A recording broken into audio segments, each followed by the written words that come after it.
Greetings students, this is our economics teacher Umar Farooq.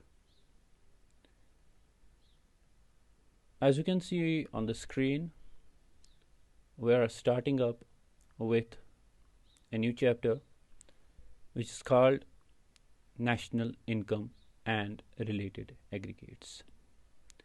In this very chapter, we will first look into a few basic things, then only we will come to the main part of this very chapter, which is related to the measurement. So the first and foremost, we will have to understand what is macroeconomics, then a few basic concepts in macroeconomics, which are consumption goods, capital goods, final goods, intermediate goods, stock and flow, gross investment and depreciation. After completing it, we will come directly upon the circular flow of income. The circular flow of income will have to be completed in a two-sector model as per the CBSE latest syllabi for class 12th macroeconomics. So starting up with what the macroeconomics, when we talk of the macroeconomics is not a very age-old or really very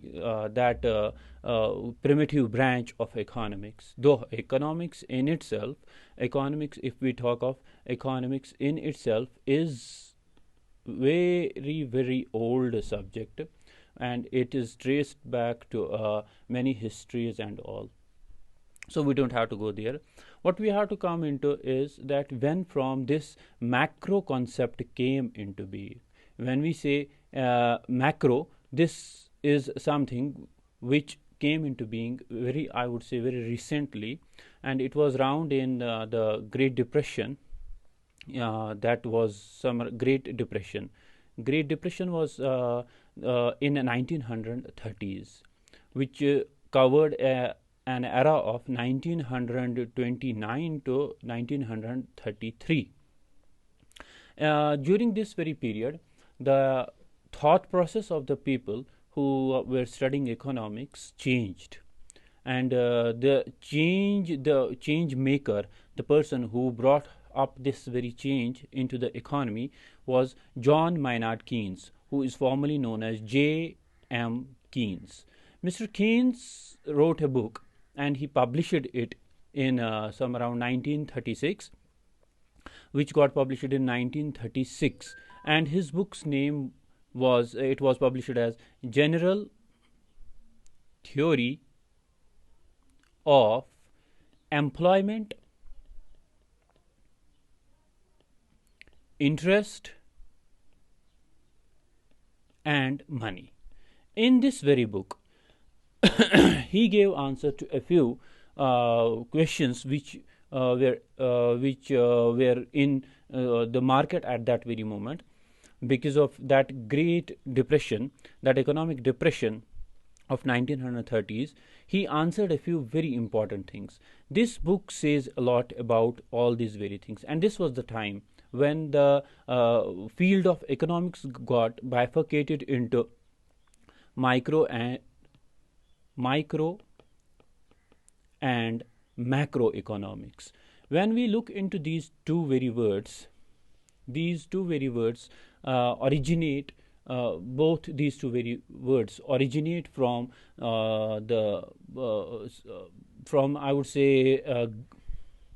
Greek language, wherein this micro means this has basically came from Micros. Micros means an individual, and this macro word has came from macros, which means aggregate or as a whole.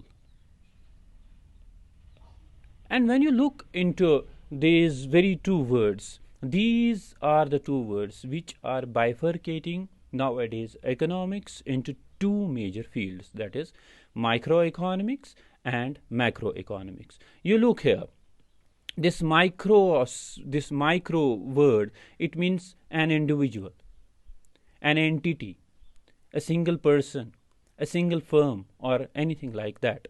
And when we talk of this macroeconomics, it means aggregate or as a whole. So that means in case of economies, the economy in itself is made up of individuals. When individuals come together, they form a society, and that society in itself lives in an economy. So here we came up with the word economy. This is the first and foremost word which needs our due consideration. Economy, when we say economy, as we all can understand that the difference of words put in a difference in understanding a particular subject or a particular field. So we were talking about economics, from which we came into an economy. And there is one more word, economic. So these very words will give us different concepts to understand. As we were talking that economics being a branch of understanding how we can put scarce resources into the process of production, or how we can use scarce resources to fulfill our unlimited wants. So the first and foremost concept is here that we have unlimited wants. Let us look at it. We have unlimited wants, and to fulfill these unlimited wants, we have limited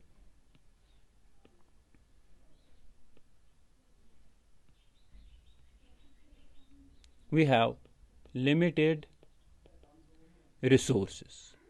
So to fulfill our unlimited wants, we have limited resources. We will come upon it, how resources are scarce, how wants are unlimited. But first and foremost, this is the basic definition of economics in itself, that a subject which bridges a gap in between unlimited wants and limited resources. So we have unlimited resources, we have limited resources, we have unlimited wants. So there is a subject for it which tells us that how we can do these very things, how we can understand, how we can put these things together. So it all happens in an economy. So when we say economy turns to be a system. So this word means it is a system which provides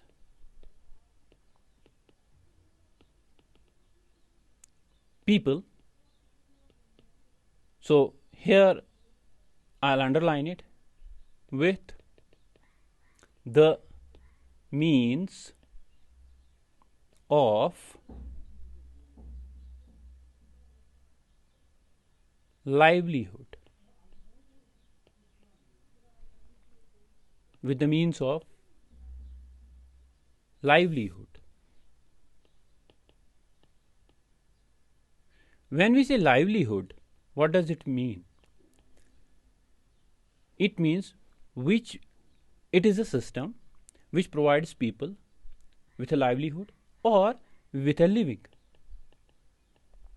Living means when people work, they get wages or salaries or whatsoever in order to spend on the goods and services which they require.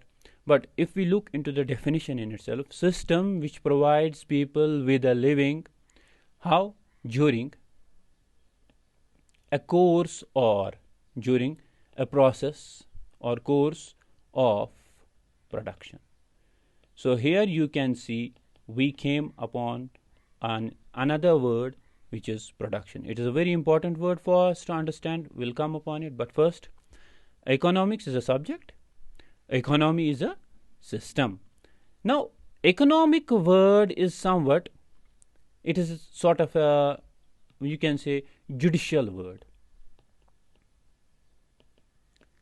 wherein certain things will come into that, how we use these things, what is economic, what is not economic.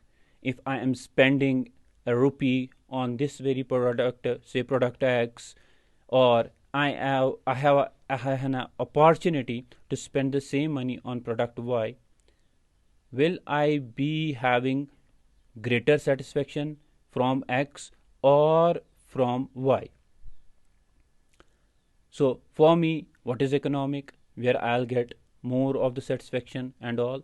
So these very first two words we were talking about, that is economics and economy, are important.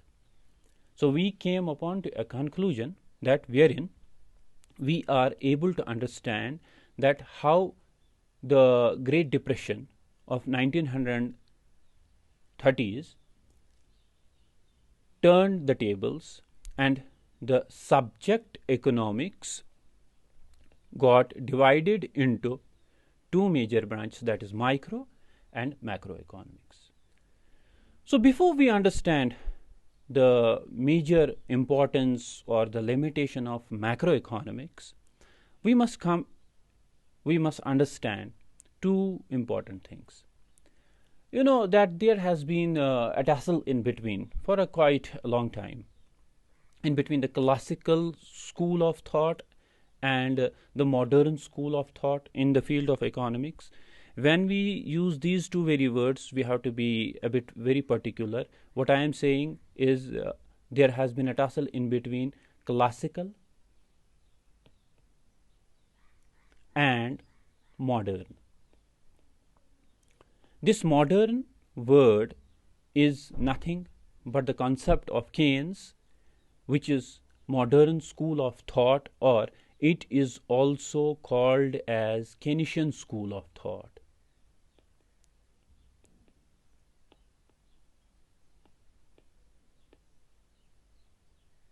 So this modern school of thought or Keynesian school of thought, this classical school of thought, they had a few differences. You know, according to the classical school, they used to say two very important or prominent things. Number first, that an economy as a whole, you see, as a whole, this is from the macroeconomic, this is a macro concept wherein we put things together, always functions at a level of full employment. At a level of full employment, and how? Due to free play of market, due to free play of market forces in a free economy. This is the very first thing which we need to understand in order to make the things happen, in order to understand this very chapter properly, in order to understand macroeconomics properly. When we say an economy as a whole, see, the economy as a whole means that you are not talking about an individual, you are talking about the all the individuals present in a nation. This word economy also means a nation, a state, a country. These are different synonymous words for it. Look here at this very particular definition. An economy as a whole always functions at full employment level. This is the first thing we have to understand. Due to free play of market forces. This is the second thing we have to understand. Then we will proceed to Keynesian school of thought. The classical school of thought pronounces that an economy always will have a full employment level. Full employment level means that everything whatsoever is available in an economy, that is the factors of production, land, labor, capital, entrepreneur, these are the factors of production. These all factors of production, that is land, labor, capital, and entrepreneur, these all things will be fully utilized, fully employed, and there is a free play of market forces. These market forces are nothing but the forces of demand and supply. There are many more things associated with this concept, but for us it's very clear that we have to understand it from the point of view where we can differentiate in between these two schools of thoughts. So these market forces of demand and supply will play in the market, and the economy will be at an equilibrium. Contrary to it, and it was said for a long period of time, but it doesn't prove that very fruitful, because at that very time Europe and Western countries, USA especially, USA and other Western countries were highly industrialized with well-developed basic industries such as electric power, means of transportation, communication, their banking system, and their financial institutions. Yet they had a persistent fall in the level of output, income, and employment. So the classicals could not explain at that very time this phenomena. So a worldwide depression took place. Then who came into being was John Maynard Keynes, as I said earlier, with the publication of his book General Theory of Employment, Interest and Money in 1936. He brought in a revolution. And Keynesian school of thought, contrary to what classicals used to say, explained everything, and he criticized this very notion of classicals that the economy works at a full level of employment. He said, no, it's not possible. Economy can work under the full employment of the resources as well. And he, in his tools, by the way of his tools, he strongly displayed a desire to control these business cycles in advanced economies, and the macroeconomics came into being. And in macroeconomics, Keynes was able to answer all the things whatsoever had happened during Great Depression and he displayed that how we can control these business cycles. What are business cycles? We'll come to know very shortly, but business cycles is whatsoever is happening in an economy. So these were a few contributions made by John Maynard Keynes, and he was able to propound that how we can control these very things. Now, dear students, the next thing which we will have to understand here is that how we can understand the concept, of macroeconomics itself. I am now going to take up the word macroeconomics as it is important. Macroeconomics.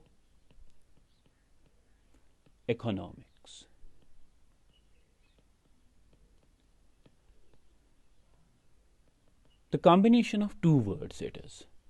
One is macro, other is economics. As I said, macro came from macros, which means totality, which means as a whole, an aggregate. So we can display it like, if we have in an economy, if we have a few an individual, a person, we have this very particular person is working somewhere, is earning some money, is spending on goods and services, and this individual, he is not living alone.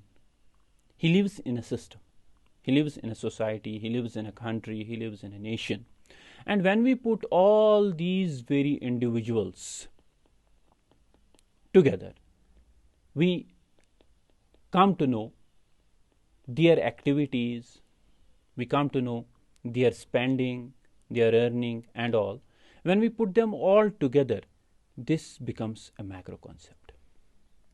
So if we define macroeconomics, it is defined as it is that part of economic theory. See, economic theory, I'll come on this very word. This is a very important word, which studies. What it studies? The economy. Now you know word economy. What does it mean? Which is a system which provides people with a living, exactly, in its totality. Now the words are as a whole. Now see, the words are defining everything. Now you can relate the words. So it does not study an individual economic unit like a household. Household is an economic unit, an individual economic whole. A firm, which is an economic unit, or maybe an industry. Sometimes I'll make you understand how firms together make an industry, how an industry can in itself be a microeconomic unit. So it defines whole economic system. It studies. So macroeconomic studies, what it studies? Exactly, aggregates and averages of the entire economy. See, these are two different ways to define macroeconomics. The first is, when I was talking about the definition in itself, it is that part of economic theory, which studies the economy in its totality or as a whole. Now see, we can define it in another way, which studies aggregates and averages. And you know that when we talk of averages, averages are from the summation of individuals. When we put individuals together, individual entities together, we sum up them, we divide them by the number of elements which we had taken, it becomes an average of the entire economy. Okay, so it takes everything into consideration. So if we talk of macroeconomics in totality, what it takes into consideration, it studies the aggregates and averages of the entire, such as what?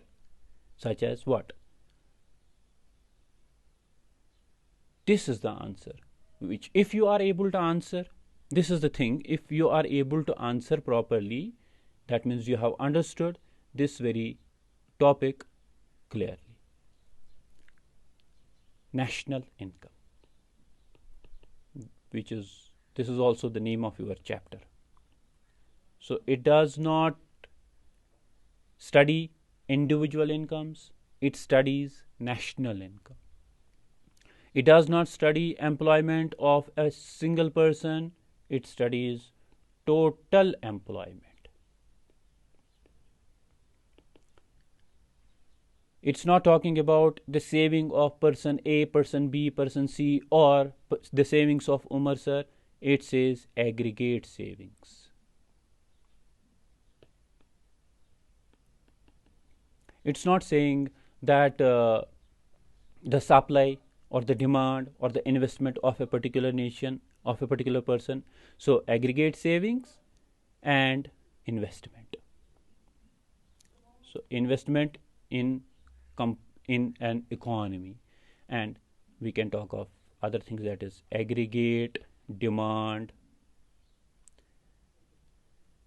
aggregate supply, and general price level. So here you have to understand every little bit whatsoever we are talking about in totality, as a whole, or in aggregate, as the words themselves are now defining national income, total employment, aggregate saving and investment, aggregate demand, aggregate supply, general price level, etc., etc.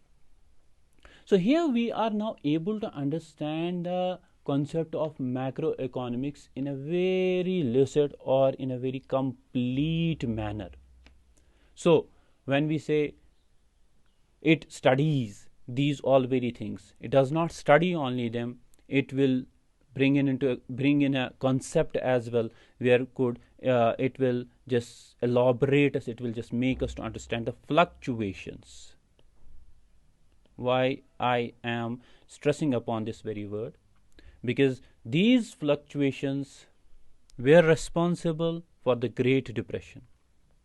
So macroeconomics came up with the tools which will understand these very fluctuations in anything whatsoever we are talking about at aggregate level. So the aim of macroeconomics will now be what? To ensure, I'll write it, to ensure maximum level of income and employment. You see, you might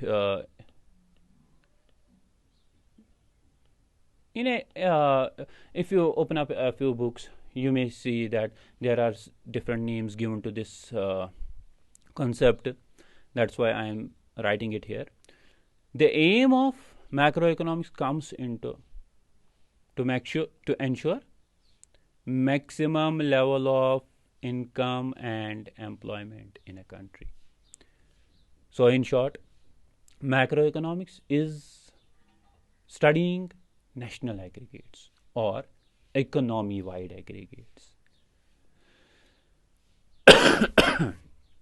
Now see, since the subject matter of macroeconomics is now revolving around the level of income and employment, it's a very, very, very important concept here, the level of income and employment. So that's why it's also called as theory of income and employment. Might be remembering when I was using the word theory, I said that I'll explain this word later on.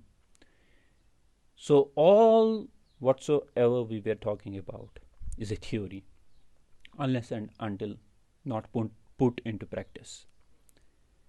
So when we put all these very things together, that's why it is also called as theory of income and employment. So the second aim of national income is theory of income and employment. Now students, we will come upon to a next concept. That concept is regarding the scope. We will now understand the scope. So the topic will be as scope of macroeconomics.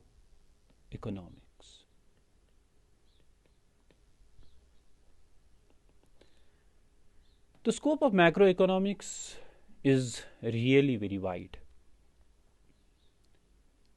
It will cover many things, but I'll name 5 most important things here. These are the 5 things which you hear about at every level, in every news, or you read it in the newspapers and all. This is all the scope of macroeconomics, what it covers. Number first, theory of national income. Oh, very important word. This is the whole chapter we are dealing with. Number second, theory of employment. What is this employment? Yes, exactly. Employment of resources in an economy. And all the resources are categorized into 4 major categories that are very good: land, labor, capital, and entrepreneurship, or entrepreneur or organizer. So see, this becomes the equation of production function as well. So equations, you can make any equation. This is not very difficult task as you have been thinking about. So number 3, theory of money. Oh, money. Next chapter is entirely about this very money. It will also cover up theory of general price level.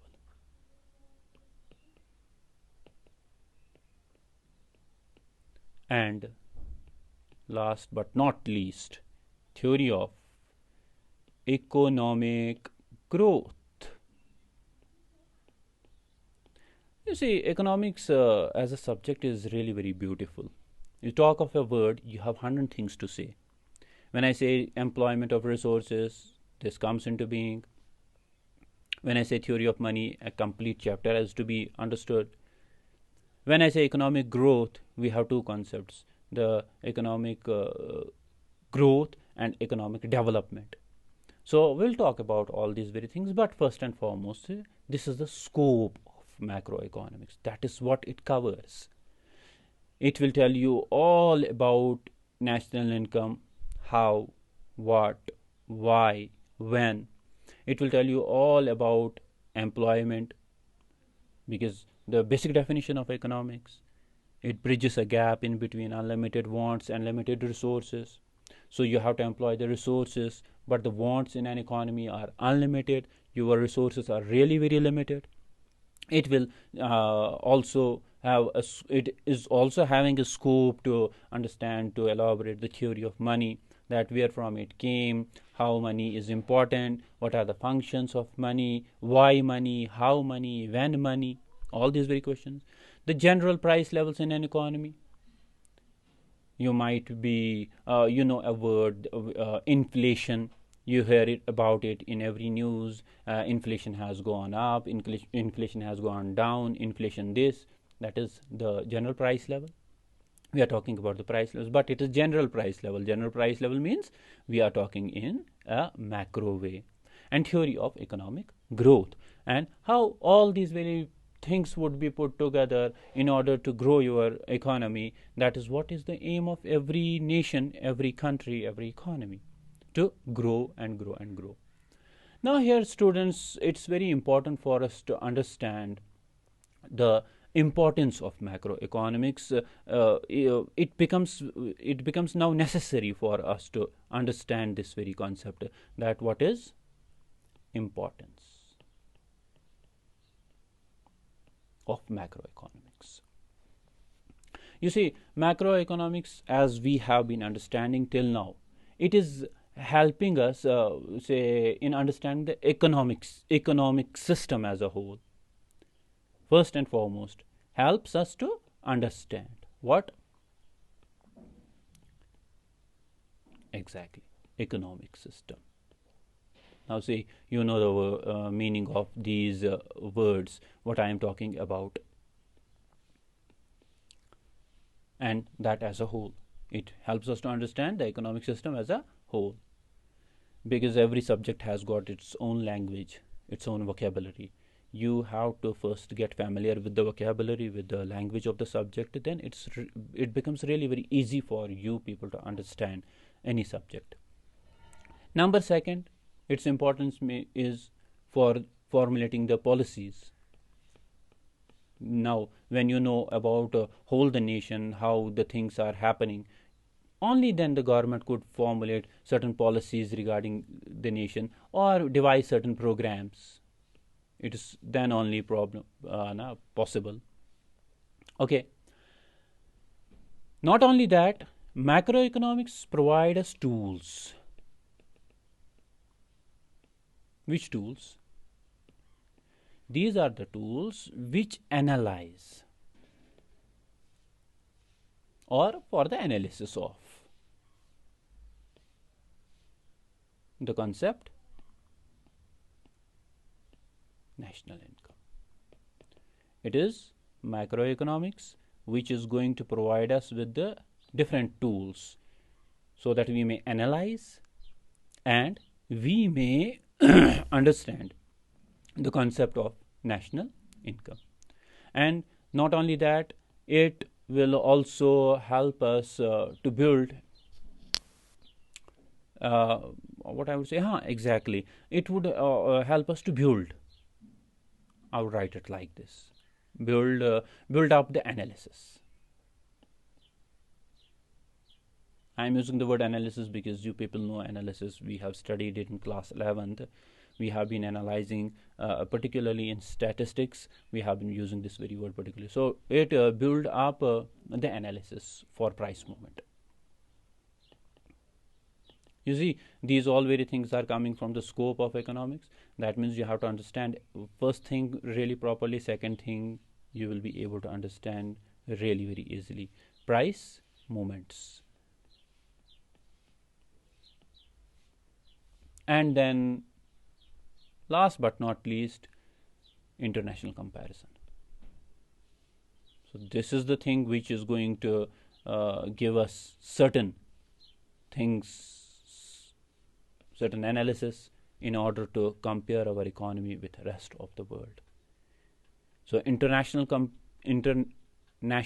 comparison is an important concept of macroeconomics. I am sorry about the writing because I am writing on a glossy screen with an Apple pencil, so it becomes a bit difficult from the conventional type of writing. So I request you to bear with me. So the importance, if anything has got importance, it's certain to have certain limitations. So we will talk about limitations of macroeconomics. The first and foremost limitation of macroeconomics is that if there happens any structural change in an individual unit of a particular aggregate, it just ignores it. Like ignores structural changes. Structural changes, I am talking about an individual.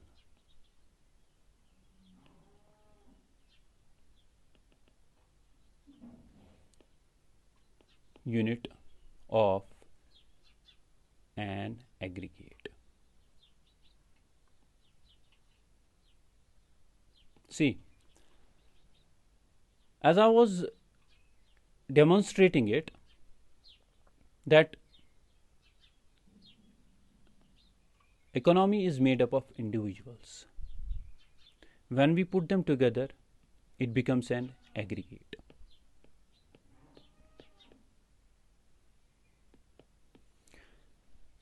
If we talk of this very particular individual,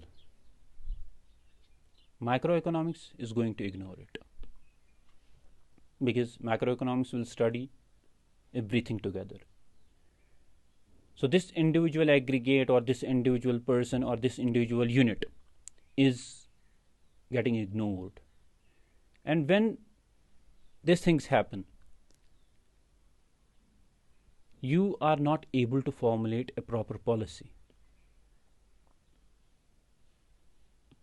for a nation, because the policy you have to make is for a nation.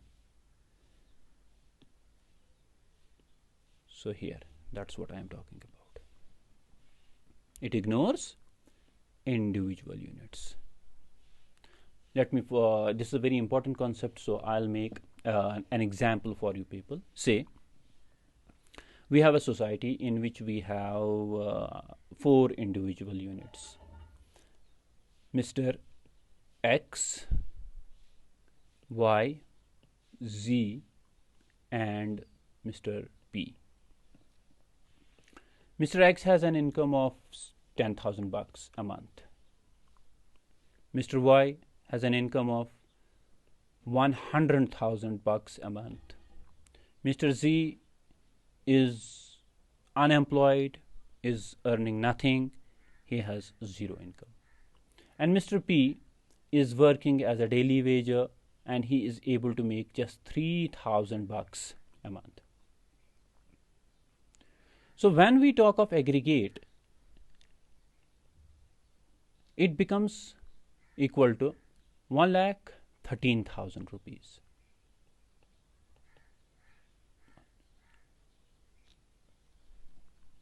So this is individual's income, this is individual's income, this is individual's income, this is individual's income. This becomes national income. This is just for your wide understanding of individual and aggregate. This becomes national income. Say government has to formulate a policy. Government has to formulate a policy on the basis of per capita income. That means per head income. So what they would do? They would take whole the population. If we talk of total population, how much we have? We have 4 people, total population 4, and they will take national income, that is 1,13,000 rupees. So this 1,13,000 rupees now belongs to a nation of 4 people. When we say such things, it becomes very important for us to understand that these things lead into troubles. How? Let us divide this total income in all these very economic units. Like we have 1,13,000 total national income, which is to be divided into 4 people. What it would come into? It would come into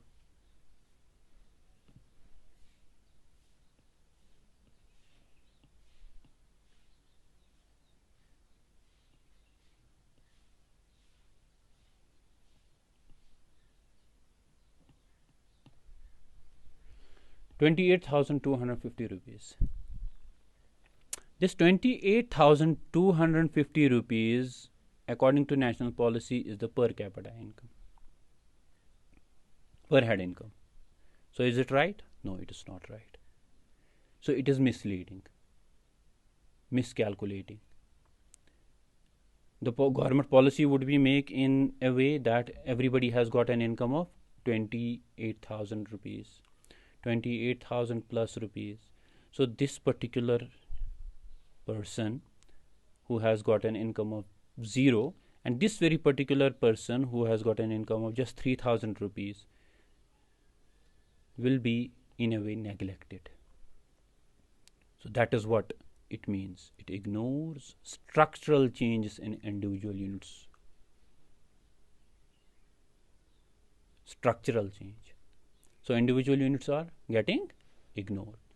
The second thing we can talk about, the second limitation of macroeconomics we can talk about is that macroeconomics cannot be very, say, precise. Why? There is a word called heterogeneity. So heterogeneous nature. Different elements have got different nature. That is what I was saying in the above example. Different persons have got different income, and it ignores it. It cannot be precise when we talk of the heterogeneous nature of elements. This heterogeneous nature of different elements of an economy will make an aggregate. And when we talk of an aggregate, that heterogeneity is being neglected. So this is the second problem. Last but not least, we can say that aggregates has got no tendency to influence all sections. When we say aggregates, these very people are ignored, and it has got no tendency to have an influence. So aggregates cannot influence all sections of the economy. In the same manner. So keeping all these very things in mind, we came to know that there is a wide gap wherein we cannot put everybody together if we have to make a policy. So there are limitations, but the limitations are really very far less than the importance. So macroeconomics, when it came into being, it gave an answer to such problems which were really very widespread in every economy at the time. So Mr. John Maynard Keynes, if he bifurcated, if he came up with a new thought, was for the good of the economy, every economy, I would say, for the good of the world. So here, students, we came to a conclusion wherein we got to know, we got to understand that how and what about macroeconomics. The second thing which we will be taking up now will be regarding our second part of economics, that is we will take a few concepts one by one, and that concepts will be dealt with. For now, thank you.